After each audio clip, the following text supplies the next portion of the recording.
tiba-tiba nongol. Bawakan mami itu jus buah bit. Dari mana tahu kok tiba-tiba? Kami grup bertiga kan ada, harus saling ngasih tahu gitu. Jadi Bo Novi pun waktu dia transfusi darah, si Bongso yang chat di WA, tante mama lagi transfusi darah, gitu. Langsung ke sana sama dedek naik motor. Ya, jadi waktu kegiatan buka aja pun sama almarhum, dia selalu berbalik di grup kami tiga.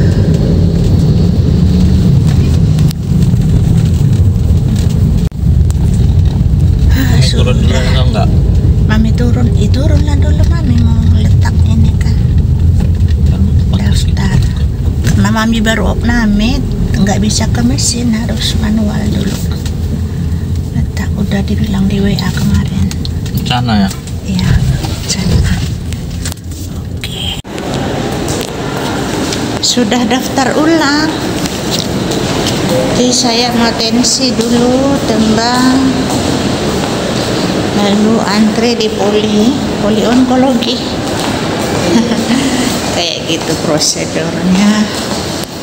Kembali lagi Bapak Ibu, apa kabar semuanya? Semoga Bapak Ibu dalam keadaan sehat, dalam perlindungan Tuhan dimanapun berada.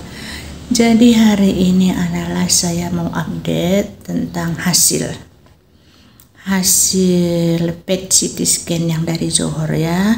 Hasil PET CT scan saya itu adalah secara keseluruhan, mulai dari kepala ya, karena PET CT scan mulai itu all ya, semua ya, kepala, nasofaring semua ke sini, ke bagian dalam, paru, lever, jantung, apalagi ginjal, apalagi usus besar, ovarium, tulang. Saya nggak bisa ingat-ingat semua, tapi keseluruhan semua pasif. Akan tetapi di bagian lumbal 3 dan lumbal 5, tulang di bawah, juga torakal 9 di sini, di belakang sini. Jadi mastektomi di sini, di bagian ini payudara ini, karena kamera terbalik ya. Jadi ini di kamera kelihatannya kanan, tapi ini kiri ya. Jadi ini, jadi di belakangnya itu ada sejenis kista mencair dia. Itu efek dari treatment selama ini gitu. Efek dari saya kan ada kemojometa ya 2 tahun ya, terapi tulang kan, juga ada orang bilang kemo tulang, ada bilang terapi tulang. Jadi ada pengobatan tulang kemarin kan, itu kan 12 kali. Dan juga di bulan Februari ini tahun ini kan ada di video jauh-jauh sebelumnya itu, sebelum video ini ada pernah aktif kan di lumbal 2 di tulang belakang bawah gitu. Jadi memang kan waktu tahun 2021 itu kan memang karena dia sempat dulu kanker payudara itu sempat dia menyebar ke tulang, yaitu di lumbal belakang sini ya, tulang belakang, tapi di bawah ya, di pinggul, agak ke bawah dia lagi di panggul. Kalau kita bisa lihat di ini di Google itu dia disebut lumbal 3 dan lumbal 5 ada di sana ya. Dan juga di torakal 9 di belakang sini, pas di operasi payudara ini di belakang ada kista, sejenis kista seperti itu. Lalu apa yang kita bisa ini Dok, yang bisa kita lakukan, apa yang harus, adakah sesuatu yang harus saya ini lakukan lagi gitu? Apalagi terus dokter bilang itu ada obatnya, ada gitu, ada. Jadi obatnya itu pil, namanya Taikep ya. Nah setelah itu, tapi ini dikonsumsi 6, sekali konsumsi 6 1 kali 1 hari, 1 kali aja, tapi sekali telan itu 6, maksudnya kalau nggak bisa sekali 6 ya 2 kan 6, tapi kan dalam menit yang sama ya gitu, 1 kali 1 hari gitu, bersedia gitu. Saya bilang memang waktu itu bersedia memang sama dokter ya kan. Nah, jadi kok agak pelan ya ngomong bersedianya ya gitu. Jadi untuk obat ini harus ada cek eko dulu, ekokardio ya, jantung.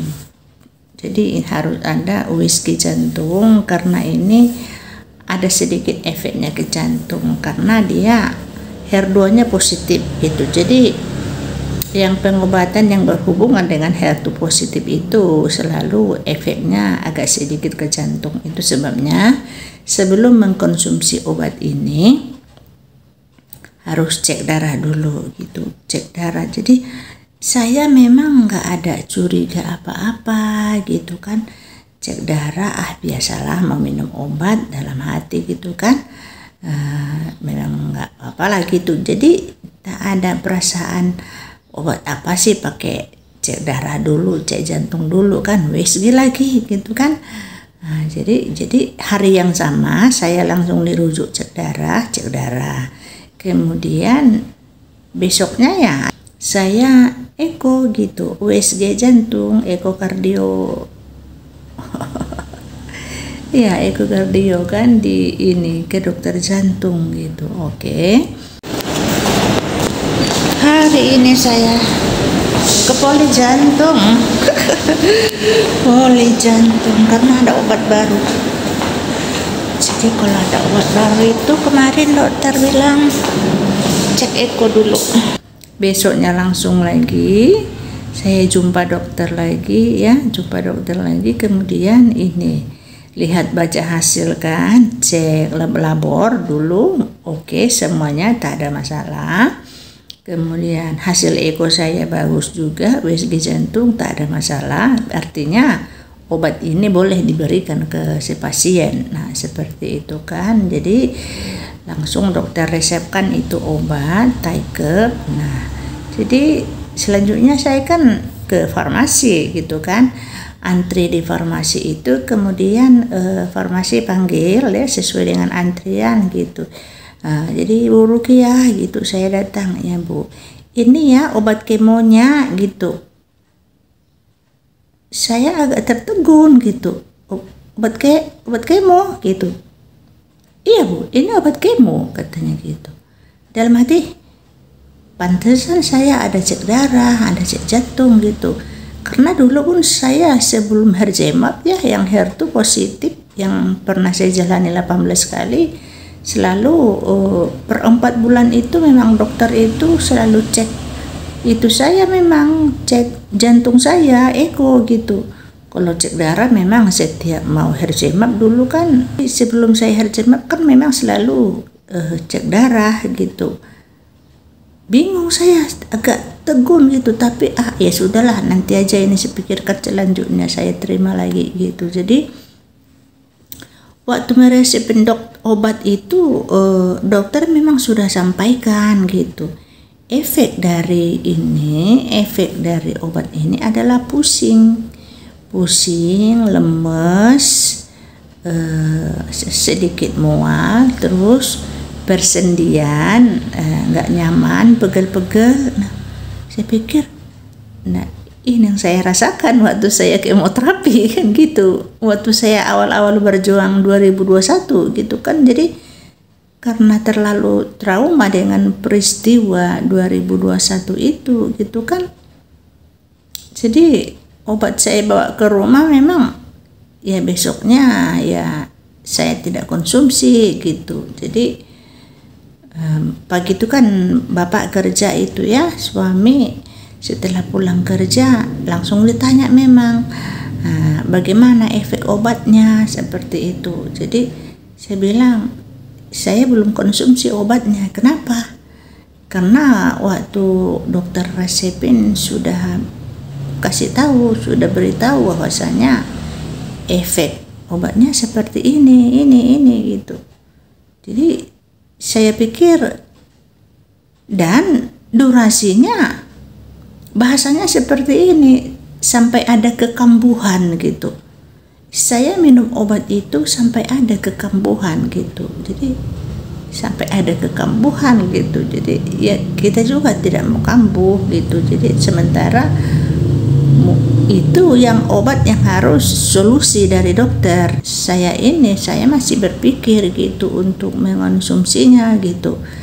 Karena saya tahu kemo itu memang lemas gitu kan, pusing gitu. Jadi saya pikir mau jadi beban lagi saya kan dalam kehidupan ini gitu. Jadi setelah minum obat itu saya sudah bisa bayangkan loh gitu. Saya jadi beban, jadi baring-baring aja. Karena kan pusing, mual, itu yang saya alami tahun 2001 awal-awal saya berjuang gitu. Jadi itu sebabnya ya siapapun Bapak Ibu itu, teman-teman, sahabat gitu kan, saya beritahu memang belum saya konsumsi obatnya gitu. Mungkin sudah ada berapa hari gitu kan sudah saya terima obat itu gitu, baru saya update ini di video. Benar-benar memang saya belum konsumsi gitu. Saya belum siap untuk meminum obat itu sepanjang mana Tuhan kasih saya nafas, kasih saya hidup gitu. Karena kalau saya konsumsi obat itu selama Tuhan kasih saya nafas, hidup, ya saya lemas gitu. Saya lemas, mual, pusing, badan ini sendi, linu-linu, pegel-pegel gitu kan. Jadi saya pikir emang mengganggu sekali gitu. Karena letras pun yang satu hari ya, yang selama 5 tahun, yang masih berjalan lebih kurang 2 tahun sepertinya, masih saya konsumsi gitu, satu. Itu saja pun dia sudah efek pusing gitu, efek mual, efek malas gitu kan. Namun ya karena itu memang efeknya memang pusing, ya saya abaikan aja gitu. Saya aktivitas aja sesuai dengan aktivitas saya sehari-hari. Jadi untuk selanjutnya gitu, mungkin ada pertanyaan saya ke dokter selanjutnya, sesuatu ya akan saya update lagi di video ini ya. Saya mohon tetap doanya ya Bapak Ibu, teman-teman yang mampir di YouTube saya, di channel saya, mohon tetap doanya gitu supaya tetap saya sehat, kuat. Saya tidak akan menutup-nutupi kondisi saya akan tetap berbagi. Buktinya kemarin juga kan waktu saya dalam perjalanan dibawa ke IGD, saya tidak tahu saya di video suami ya, tetap saya berbagi di video. Saat itu memang kondisi saya seperti itu. Untuk saat ini dulu update tentang video saya. Ini dulu update saya tentang kondisi saya, tentang hasil PET CT scan saya yang dari Johor ya. Saya tetap percaya Tuhan pasti menolong. Itu pasti.